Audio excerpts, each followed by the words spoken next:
Bismillahirrahmanirrahim. Assalamualaikum warahmatullahi wabarakatuh. Sobahul khair, solih dan solihah. Qabla an nabda darsunal an, hayya nada'u ilallah, Rabbi zidni ilman warzuqni fahman. Amin. Taib, sanuraji' al-bahthu anil ya'ul mutakallim wa kaful mukhatabah. Kita akan murojaah tentang ya'ul mutakallim wa kaful mukhatabah.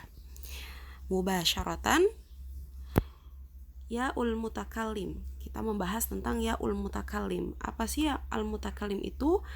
Ya al-mutakallim adalah ya yang menunjukkan, huruf ya yang menunjukkan tentang arti kepunyaanku.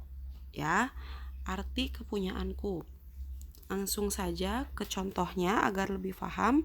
Al-mithalu baitun, Ustadzah tambahkan dengan ya yang berharokat sukun. Ya, ini namanya adalah ya mutakallim, ya. Maka menjadi baiti yang artinya rumahku. Jadi ketika kita ingin menambahkan huruf ya mutakallim, maka kata depannya kita tulis dulu baitun, kemudian kita tambahkan ya. Setelah itu harokat dari huruf sebelum ya kita ganti kasroh, ya. Jadi yang diganti cukup satu huruf sebelum huruf ya, yaitu huruf taknya. Yang tadinya dhammatain maka menjadi kasroh, menjadi baiti, ya.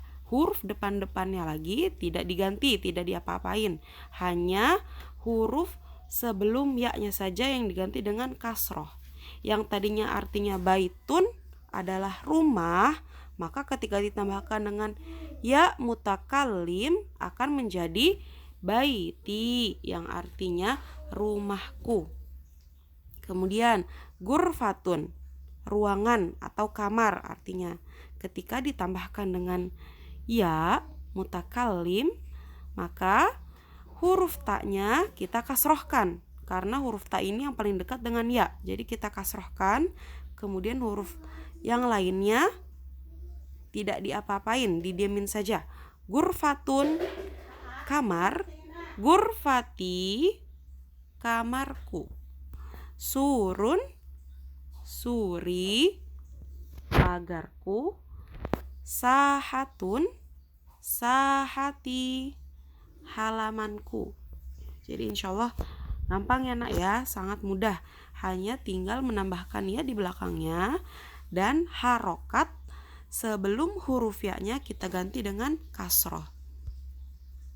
Kemudian kaful mukhatabah. Kalau tadi yaul mukhatabah membahas tentang huruf ya yang menunjukkan arti kepunyaanku, ya. Kalau kaful mukhatabah menunjukkan arti kepunyaanmu, ya, kepunyaanmu. Contohnya kita masih sama menggunakan contoh baitun, gurfatun, surun, dan sahatun. Contohnya baitun dulu. Baitun artinya rumah.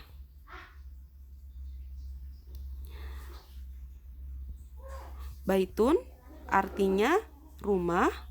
Kemudian ketika ustadzah tambahkan dengan kaf mukhatabah, ya, maka menjadi baituka, ya. Baituka tidak ada yang diganti, ya. Baitun rumah, baituka rumahmu, rumahmu, ya. Gurfatun ustadzah tambahkan dengan kaful mukhatabah, gurfatuka kamarmu atau ruanganmu. Surun, suruka pagarmu.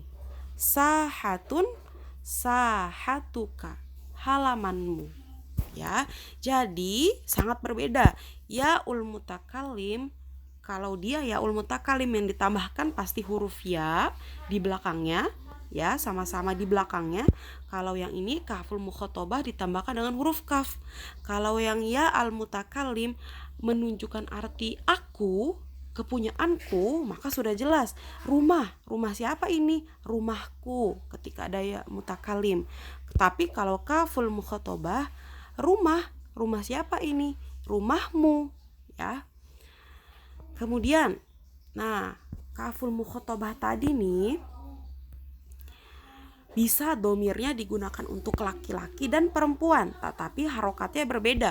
Kalau untuk laki-laki, untuk anta, ya, untuk yang ikhwan, nah kita menggunakan ka, huruf K dengan harokat fathah, ya. Contohnya seperti ini.